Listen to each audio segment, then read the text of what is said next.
जी हाँ दोस्तों, तो क्या भारत को साइड में रख करके पीएम मोदी ने अडानी को बचाने के लिए अमेरिका भेज दी टीम? चौंकाने वाले खुलासे से हिल जाएंगे आप। राहुल अखिलेश ने खोल दिए धागे। बहुत स्वागत है आप सभी का। आप देख रहे हैं द राजनीति का विशेष सेगमेंट खबर और विश्लेषण। मैं हूं जब्बार खान। दोस्तों, 5 मई की तारीख आखिर इतनी महत्वपूर्ण कैसे हो गई कि एक तरफ देश में सुप्रीम कोर्ट से लेकर के उत्तर प्रदेश के इलाहाबाद हाई कोर्ट में महत्वपूर्ण केसेस, तो दूसरी तरफ भारत से अमेरिका भेजी गई टीम जिसमें अडानी को बचाने के लिए जी तोड़ मेहनत।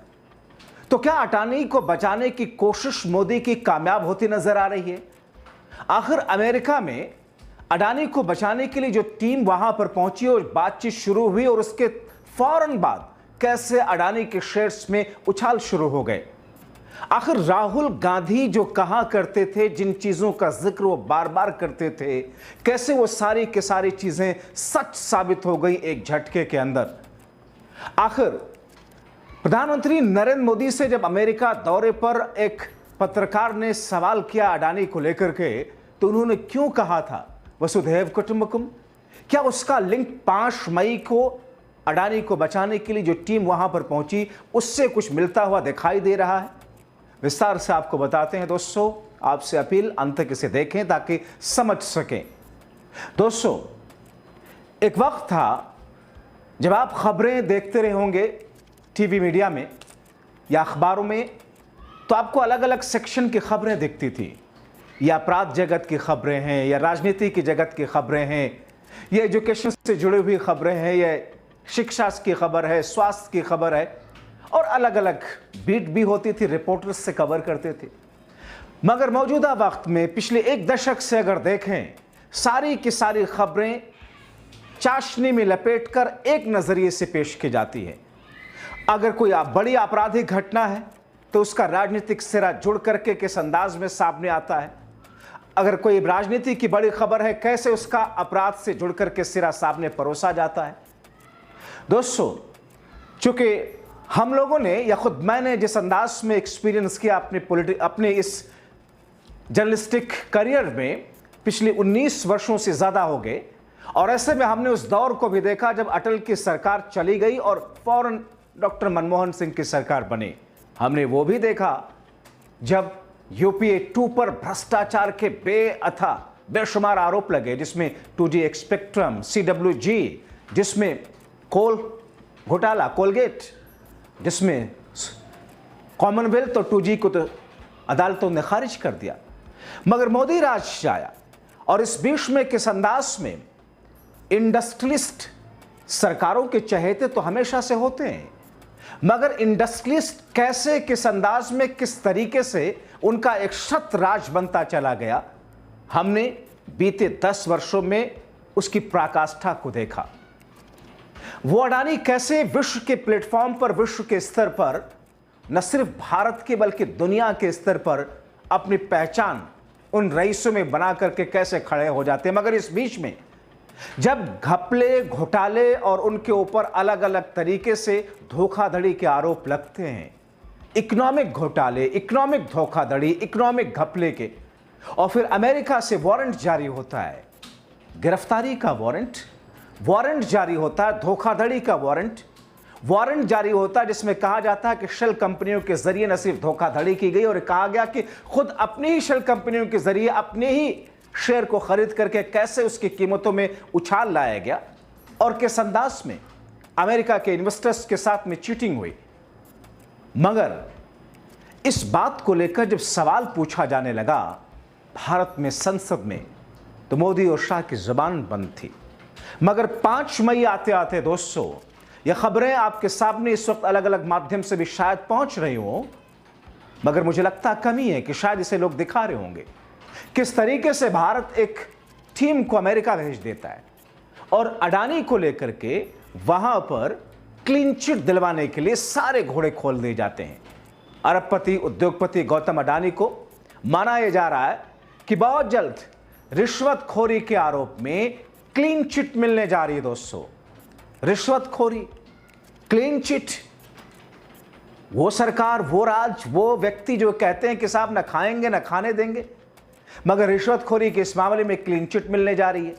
अमेरिका की एक अदालत में रिश्वत देने के केस का सामना कर रहे गौतम अडानी की टीम ने हाल में वहां की सरकार के साथ में खास मुलाकात की। इस मुलाकात में डोनाल्ड ट्रंप, सरकार के अधिकारियों, गौतम अडानी की टीम के बीच में इस मामले को लेकर के लंबी बातचीत हुई। अब इस खबर के बाहर आते ही अडानी की बल्ले बल्ले होती नजर आ रही है। इस खबर के बाद अडानी एंटरप्राइजेस के शेयर 7% से ज्यादा बढ़ गए। अडानी टोटल गैस के शेयर 10% से ऊपरी स्तर तक पहुंच गए।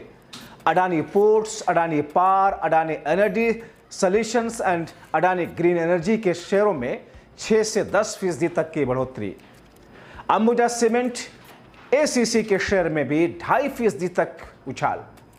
यानी कि 3 दिन पहले प्रधानमंत्री मोदी के साथ मंच साझा करने वाले अडानी के चेहरे पर जो मुस्कुराहट थी वो खिलखिलाने में तब्दील हो गई। कई सारे लोग तो कह रहे हैं कि मोदी ने इस मामले में अडानी को पूरा सपोर्ट कर दिया, जल्द ही अडानी को क्लीन चिट मिल जाएगी। दोस्तों, आपको याद होगा कि किस तरह जब बीते दिनों मोदी अमेरिका गए थे, तब अमेरिका में एक अंग्रेजी अखबार के पत्रकार ने जब सवाल पूछा अडानी को लेकर, तो मोदी जी ने किस अंदाज में कहा था, वसुधैव कुटुंबकम। उसके माने आप निकालते रहिए। दोस्तों, आपको बताएं कि इस बीच में ब्लूमबर्ग न्यूज की एक रिपोर्ट के मुताबिक गौतम अडानी की टीम ने डोनाल्ड ट्रंप सरकार के अधिकारियों के साथ में मिलकर अडानी पर लगे क्रिमिनल चार्जेस को हटाने की अपील की है। यह अपील रिश्वत के एक मामले में उनके खिलाफ चल रही जांच को लेकर की गई। इस मुलाकात के दौरान गौतम अडानी की टीम ने यह बात रखने की कोशिश की कि रिश्वत देने का यह मामला राष्ट्रपति डोनाल्ड ट्रंप के प्रायोरिटी के साथ मैच नहीं होता। ऐसे में इस मामले पर पुनर्विचार किया जाना चाहिए। दोस्तों, गौतम अडानी के रिश्वतखोरी के मामले में बातचीत इस साल की शुरुआत में शुरू हो गई थी, लेकिन हाल के हफ्तों में इसने रफ्तार पकड़ी। अगर इस मुद्दे पर इस रफ्तार से बातचीत रही तो आने वाले कुछ महीनों में इस मामले पर बड़ा फैसला आ सकता है। गौतम अडानी को क्लीन चिट मिल सकती है। जनवरी में डोनाल्ड ट्रंप के अमेरिकी राष्ट्रपति पद की जिम्मेदारी संभालते ही इस केस में गौतम अडानी को राहत मिलने की उम्मीदें बढ़ी थी।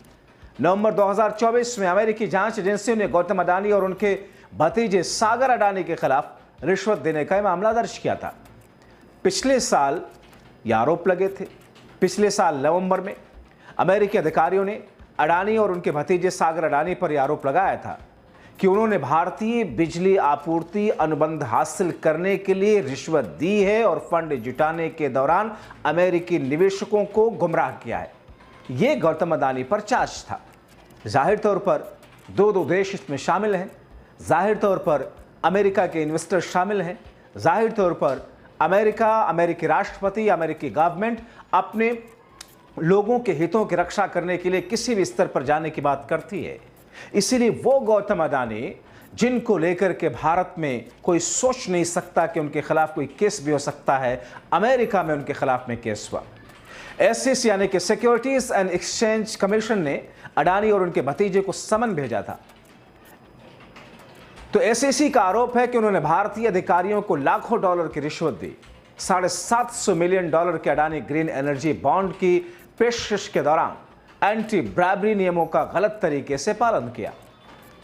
दोस्तों, अमेरिकी जांच एजेंसियों ने गौतम अडानी और सागर अडानी के बीच जांच में पाया कि भारतीय कंपनी यानी कि अडानी ग्रुप को पावर सप्लाई के कॉन्ट्रैक्ट निश्चित तौर पर मिले और इसी के लिए दोनों की ओर से भारत में अधिकारियों को करोड़ों में रिश्वत दी गई। इन कॉन्ट्रैक्ट के आधार पर अडानी ग्रुप के अमेरिकी निवेशकों को कथित तौर पर गुमराह किया गया और पैसे जुटाए गए और इस मामले में अमेरिका के बाजार नियामक ने गौतम अडानी और सागर अडानी को समन भेजा था। दोस्तों, इससे पहले अमेरिकी प्रतिभूति और विनियम आयोग ने भारत के कानून और न्याय मंत्रालय से गौतम अडानी और उनके भतीजे सागर अडानी की जांच में मदद भी मांगी थी।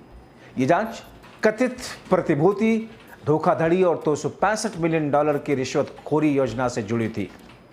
रॉयटर्स ने एक कोर्ट फाइलिंग के हवाले से यह खबर दी थी दोस्तों उस वक्त। अब ऐसे में SEC का दावा है कि अडानी ग्रीन एनर्जी लिमिटेड ने झूठे बयानों के आधार पर अमेरिकी और विदेशी निवेशकों से $2 बिलियन जुटाए और वहीं पर डीओजी यानी कि डिपार्टमेंट ऑफ जस्टिस का आरोप है कि अडानी की कंपनी ने अमेरिकी निवेशकों से धन जुटाते समय चल रहे रिश्वतखोरी के आरोपों को छुपाया, जिससे अमेरिकी प्रतिभूति अधिनियम का उल्लंघन हुआ।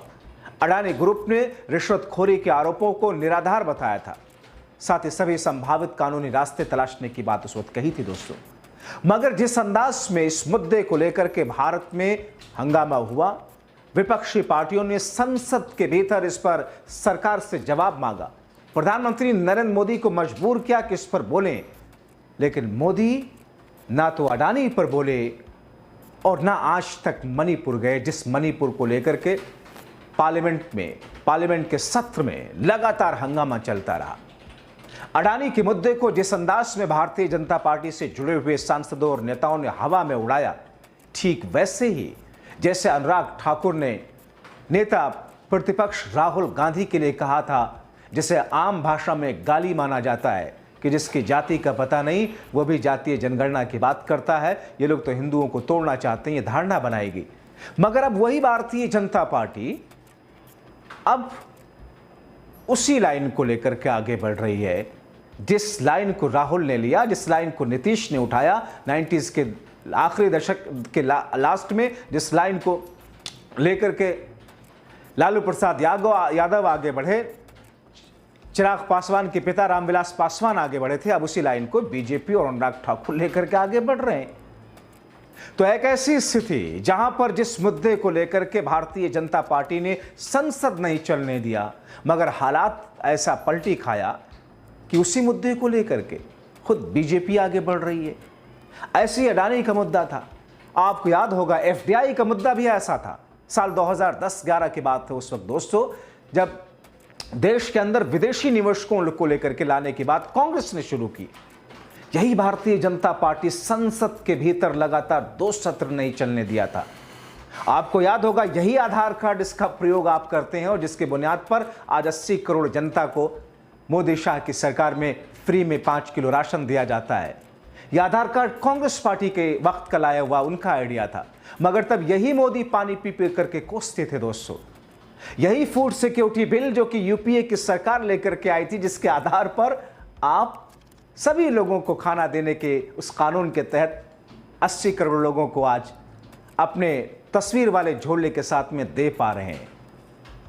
यही लैंड एक्विजिशन बिल जिसके आधार पर आम किसानों को, आम लोगों को जब सरकार जमीन अधिग्रहण करती है तो उसको मुआवजा कितना मिलना चाहिए, कांग्रेस सरकार लेकर के आई थी।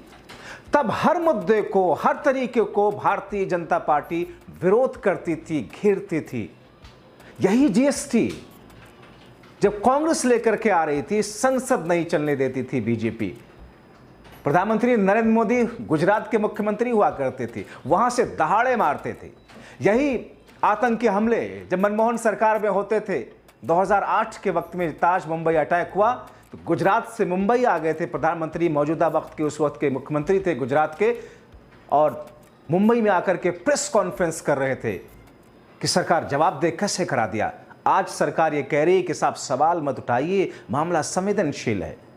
यही भारतीय जनता पार्टी थी उसी मुंबई के अटैक के बाद में फुल पेज अखबारों में एडवर्टीजमेंट दिया था। उसी हमले के बाद में नीचे वोट फॉर बीजेपी लिखा हुआ था। आज कहती है कि नहीं, राजनीति नहीं होना चाहिए। जो जो मुद्दे कांग्रेस पार्टी ने उठाए थे, उन मुद्दों को लेकर के उन स्कीमों को आगे बढ़ाया इसी मोदी सरकार ने। श्रेय आज खुद। कहावत है ना हमारे और आपके बीच में, कहा जाता है पुरानी शराब को नई बोतल में ढाल देना। बहरहाल वो अडानी जिसको लेकर के कांग्रेस और राहुल गांधी लगातार, रफाल जिस पर भारतीय जनता पार्टी लगातार अपने हिसाब से बातें परोसती आ रही है, आज तक उसका सच सामने नहीं आया। क्योंकि रफाल का सौदा डॉक्टर मनमोहन सिंह की सरकार में हुआ था, मगर उस वक्त में उनकी कीमतें बहुत कम थी। मगर मोदी राज में जब रफाल का सौदा हुआ, कीमतें बहुत बढ़कर के आई, कई गुना ज्यादा। जिस पर जवाब मांगा गया तो उसे बताया गया कि साहब देखिए, देश की सुरक्षा की बात जब मोदी सरकार करती है, हथियार लाती है, तो कांग्रेस सवाल उठाती है। समझिए इन चीजों को, जानिए, आपका जानना जरूरी है और सच जानना आपका हक है। इसलिए आप भी जानिए, दूसरों तक भी पहुंचाइए लाइक और शेयर करके। अब अडानी को शायद क्लीन चिट मिल जाए। मोदी साहब को इसी डोनाल्ड ट्रंप ने, राष्ट्रपति साहब ने अपने वोट सेरेमनी में, शपथ ग्रहण कार्यक्रम में नहीं बुलाया था। एस जयशंकर, कई बार ऐसा आरोप लगा कांग्रेस पार्टी की तरफ से कि सिर्फ न्योता पाने के लिए विदेश मंत्री एस जयशंकर को भेजा गया कई बार अमेरिका, लेकिन प्रधानमंत्री नरेंद्र मोदी को पर्सनली नहीं बुला। उसने भारत को इनवाइट किया, विदेश मंत्री गए उस कार्यक्रम में। अब अडानी को लेकर के जैसे घिरते हुए आ रहे थे प्रधानमंत्री नरेंद्र मोदी और भारतीय जनता पार्टी की मोदी की सरकार, अब अगर क्लीन चिट अमेरिका से मिल जाती है मोदी सरकार के सहयोग से, तो फिर यह होगा कि देखिए कितना झूठ परोसा गया था। इसीलिए सच जानना बेहद जरूरी है। बहुत शुक्रिया।